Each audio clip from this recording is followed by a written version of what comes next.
distingués représentants du secteur privé et de la société civile, mesdames et messieurs. Il y a exactement un an, le président de la République, son Excellence Bassirou Diomaye Diakhar Faye, engageait solennellement le Sénégal dans une transformation sans précédent.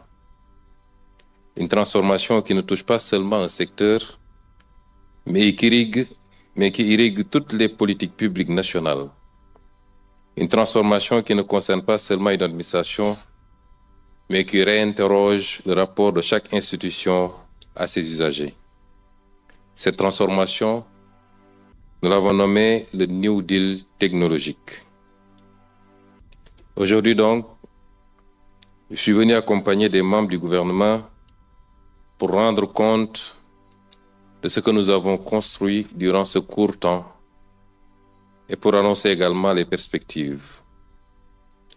Mesdames et messieurs, pour comprendre ce que nous faisons ici, il faut remonter à la source de notre politique, de notre action politique, qui est l'agenda national de transformation Vision Sénégal 2050. Cette boussole collective que nous nous sommes donnée organise notre ambition nationale autour d'axes stratégiques clairs et hiérarchisés.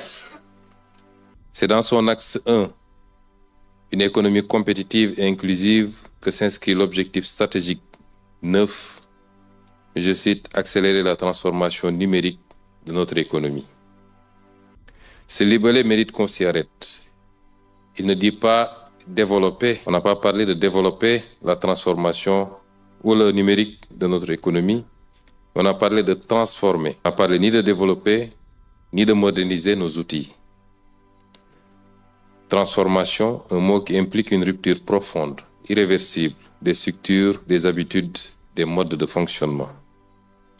Le New Deal technologique est la traduction opérationnelle de cette révolution, construit autour de 12 programmes prioritaires, mobilisant un portefeuille d'investissement de près de 1100 milliards de francs CFA sur la période 2025-2034. Il est l'expression ferme d'une volonté politique qui se donne les moyens de ses ambitions. Mais l'ambition sans cohérence ne produit que du désordre. L'investissement sans harmonisation produit du gaspillage et l'innovation sans coordination produit de la fragmentation. C'est précisément contre ces trois risques que notre stratégie numérique a été construite. Mesdames et messieurs, la première décision structurante que nous avons prise en mars 2025, c'est-à-dire immédiatement après le lancement du New Deal technologique, cette première décision n'est ni une application, comme on nous a présenté tout à l'heure, ni une infrastructure numérique, mais plutôt un décret d'organisation, celui instituant un comité de gouvernance du numérique, le GOUVNUM. Pourquoi commencer par là? Parce que la transformation numérique d'un État est, avant tout, un défi de gouvernance. Qui décide, qui coordonne, qui priorise, qui arbitre? Sans réponse claire à ces questions, chaque ministère avance dans sa direction. Chaque agence développe sa propre solution. Chaque administration construit ses propres silos. Et au bout du compte, c'est le trésor public qui paie la facture de cette incohérence, en temps perdu, en procédures répétées, en services inaccessibles. GOUVNUM pose les règles du jeu. Sa mission principale est d'assurer la gouvernance stratégique des projets numériques de l'État en veillant à leur cohérence d'élaboration, à leur priorisation et à leur coordination afin de contribuer efficacement à la transformation digitale de l'État. Je voudrais ici insister sur la portée politique de ce dispositif. GOUVNUM, comme quelqu'un l'a rappelé tout à l'heure, n'est pas une commission technique de plus. Sa présidence par la primature adresse un signal fort à l'ensemble du gouvernement que la cohérence numérique de l'État est une priorité qui se pilote au plus haut niveau de l'exécutif. Ensuite, le Conseil national du numérique, installé en octobre 2025, entre la nécessité d'accélérer la transformation digitale et l'obligation de garantir souveraineté, inclusion et sécurité, Le Conseil national numérique joue un rôle essentiel en ses qualités de veille et de conseil, notamment dans l'anticipation des enjeux digitaux et la promotion de l'innovation. Ce cadre stratégique de concertation que je préside moi-même apporte une aide éclairée aux décisions gouvernementales sur la transformation technologique et représente ainsi un levier essentiel vers une économie numérique prospère et durable. Sous le secrétariat du ministère de la Communication, des Télécommunications et du Numérique, il est composé de 20 membres, d'une éminence certaine et reconnue, parmi lesquels d'ailleurs le modérateur tout à l'heure du panel, d'une éminence certaine et reconnue dans l'écosystème numérique, qui répondent à l'appel à chaque fois que de besoin, et je voudrais le dire ici de manière bénévole, et qui peuvent également s'autosaisir afin de formuler des recommandations sur des sujets qu'ils estiment structurants et à fort impact pour l'État et l'économie numérique. Je les remercie pour leur engagement et pour la qualité de leur contribution. Mesdames et messieurs les membres du gouvernement, le succès de la transformation numérique de l'État ne saurait se réduire à une simple exigence politique. Elle doit s'accommoder d'une volonté générale à agir de concert selon une stratégie globale bien définie que toutes les parties prenantes s'engagent à respecter. Il s'agit d'éviter des initiatives parallèles menées en silo et des fragmentations qui nous coûtent cher. L'interopérabilité, comme vous le verrez plus tard, comme vous l'avez vu tout à l'heure lors des présentations, est une rigoureuse nécessité. Tout à l'heure, j'ai taquiné M. le ministre des Télécommunications en lui disant qu'en me refusant de présenter au milieu comme tout le monde, on fait une entorse à l'interopérabilité parce que ceux qui sont de haut ne peuvent pas me voir de face. Des systèmes qui ne communiquent pas engendrent des coûts opérationnels évitables, obligent les agents à des ressaisies permanentes et met le citoyen face à une multitude de portails, d'identifiants, de mots de passe et de procédures non articulées. Ce dernier point nous permet de faire la transition vers le guichet unique du citoyen, qui est la pièce maîtresse du lancement de ce jour, plus important que ce qui a été présenté à mon avis. Il se veut une interface unique, simple, accessible, où chaque Sénégalais, qu'il vive à Dakar, à Tambacounda ou à Sédhiou, pourrait accéder aux services de l'administration, soumettre ses demandes, suivre leur traitement et recevoir ses documents sans se déplacer et sans intermédiaire inutile. Pour nous qui avons été fonctionnaires, nous nous rappelons des longues files devant les services des impôts et domaines et des intermédiaires qu'il fallait quelquefois uniquement pour avoir un timbre fiscal. Aujourd'hui, un citoyen sénégalais qui a besoin d'un casier judiciaire doit chercher la juridiction compétente et se poser la question des documents à apporter. Combien de fois se déplacer et combien de jours attendre? Demain, il devra juste utiliser son téléphone portable. La plateforme e-consulat s'inscrit dans la même dynamique.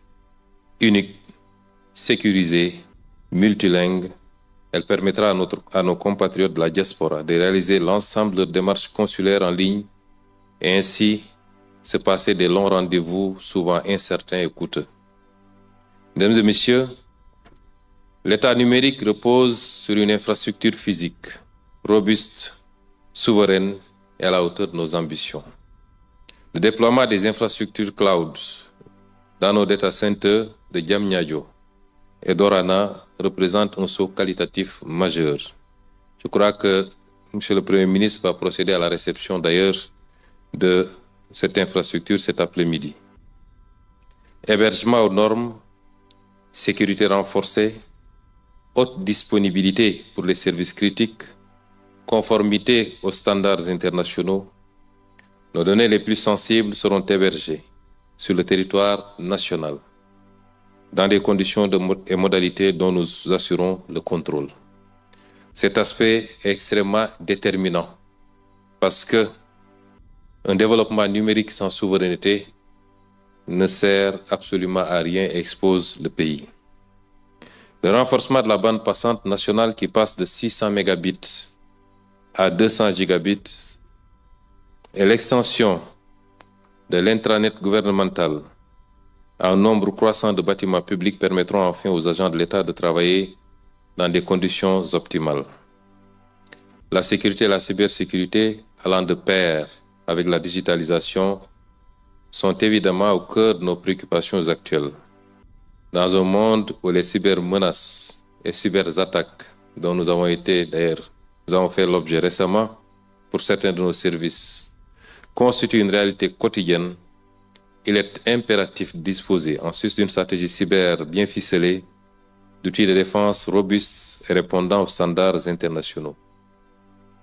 Dans un autre registre, aucune révolution numérique ne peut être tenue pour aboutir si elle laisse une partie des citoyens en marge. Par conséquent, nous lançons le projet de connectivité universelle pour les zones blanches, avec l'ambition de connecter gratuitement à Internet plus d'1 million de nos citoyens, 1 million de nos compatriotes qui veulent accéder à la sphère numérique. Ce chiffre doit résonner dans tous les esprits. Il nous rappelle que nos investissements ne sont pas faits uniquement en faveur des capitales et des centres urbains, mais une large place de la nouvelle stratégie numérique est accordée à nos populations vivant dans les zones les plus enclavées.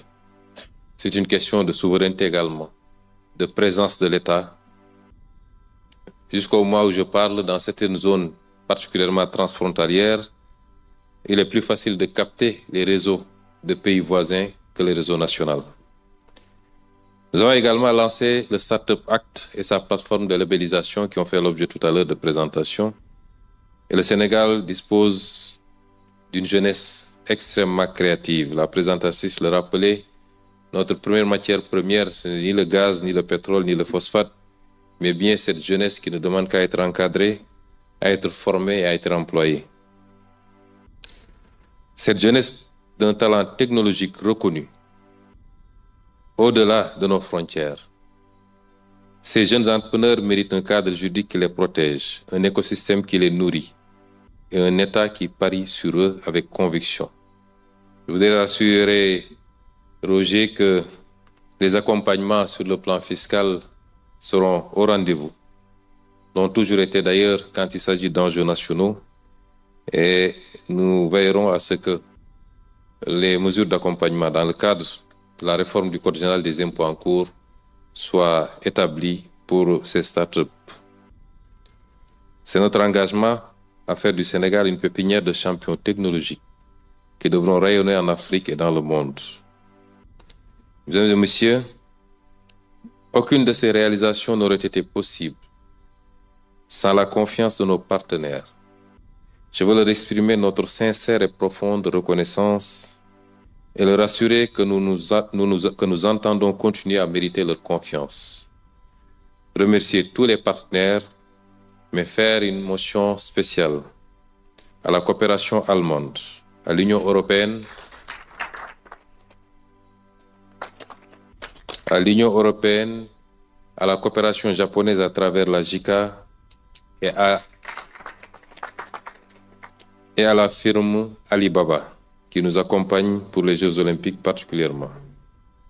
Mes vifs encouragements et félicitations vont également à l'endroit du ministère de la Communication, des Télécommunications et du Numérique. Le ministre Alioune Sall et l'ensemble de ses collaborateurs pour leur sens de l'initiative, leur capacité à innover et leur détermination sans faille, chevillés aux objectifs du New Deal technologique dont ils sont les maîtres d'œuvre émérites. Monsieur le ministre, vous avez tous nos encouragements. C'est vrai que je suis obligé de vous serrer de temps en temps et de vous arracher quelques plumes pour que vous ne voliez pas trop vite. Mais ce que vous avez pu faire avec vos équipes en 1 an, le numérique n'a pas commencé au Sénégal avec vous. Mais si ce rythme avait été tenu depuis très longtemps, je crois que le Sénégal aurait été cité parmi les pays les plus performants en matière de numérique. Je voudrais enfin conclure en revenant sur ce qui donne sens à tout ce que nous faisons. Derrière chaque plateforme, derrière chaque infrastructure, chaque procédure simplifiée, il y a un visage que peut-être nous ne voyons pas. Celui du jeune diplômé de Malem Hodar qui cherche du travail et qui peut enfin accéder au service de l'ANPEJ depuis son téléphone. Celui de la femme de Podor qui bénéficie de la protection sociale parce que nos systèmes sont désormais capables d'identifier sans qu'elle ait à prouver ce que l'État sait déjà. Celui de l'entrepreneur de Saint-Louis, dont le start-up labellisé accède à des marchés qui lui étaient fermés. Celui du Sénégalais de Lyon ou de Washington qui renouvelle ses documents consulaires sans poser un jour de congé. C'est pour ces citoyens que nous réformons. Ils attendent un État cohérent, un État dont les administrations se parlent, un État dont les services se retrouvent au même endroit, un État qui ne leur demande pas 2 fois les mêmes informations, a fortiori plus de 2 fois. Cette cohérence est notre responsabilité collective. Elle ne peut être déléguée au seul ministère du numérique. Elle doit être portée par chaque membre de ce gouvernement, dans chaque décision d'investissement, dans chaque choix technologique, dans chaque projet de digitalisation sectorielle. J'y veillerai personnellement avec la plus grande vigilance. Le New Deal technologique n'est pas un programme, c'est un engagement. C'est un ensemble, et c'est ensemble que nous allons le tenir pour un Sénégal numérique, souverain et inclusif. Je vous remercie de votre attention.